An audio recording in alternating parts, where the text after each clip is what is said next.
This video covers Artifact 6, which includes Standard 3.1, ITSD Criterion 8, Standard 3.3, ITSD Criterion 10, and Standard 3.4, ITSD Criterion 11.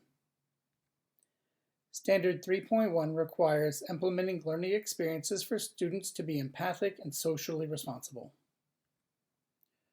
To help promote social responsibility and empathy in my students, I have them critique each other's musical compositions via an online discussion board. First, I share my expectations of online dialogue with my students.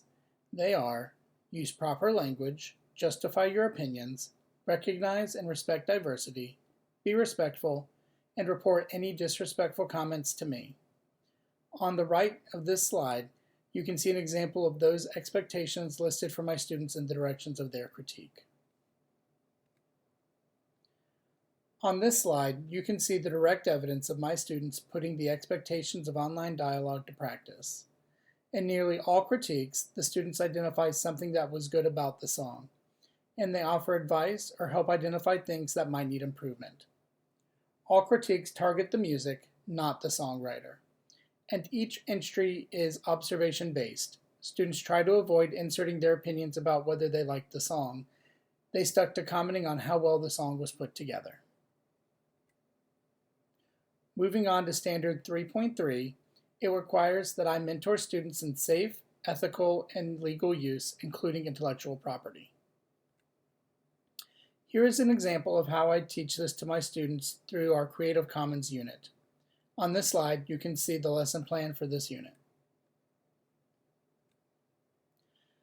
I play a couple of songs by artists who share their music freely using Creative Commons. Then I play a video that does a very good job of explaining what a Creative Commons is and how it works. We have a discussion where I ask them to think about their own music and what they want to do with the songs they've created.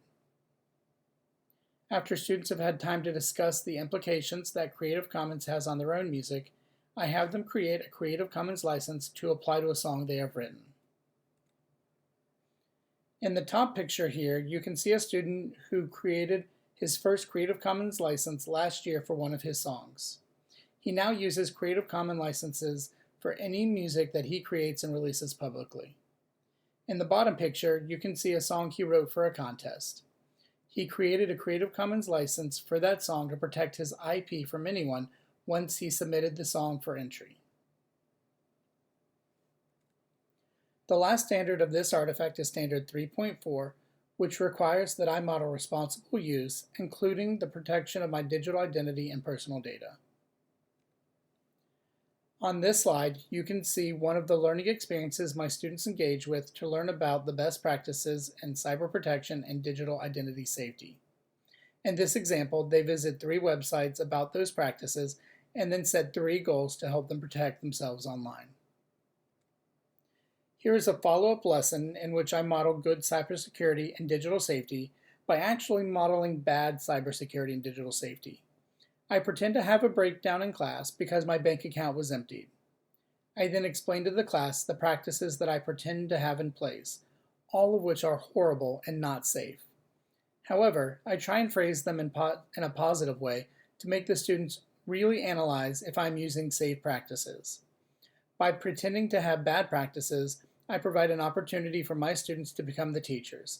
They can assess each practice and offer me feedback on how I might do better in the future.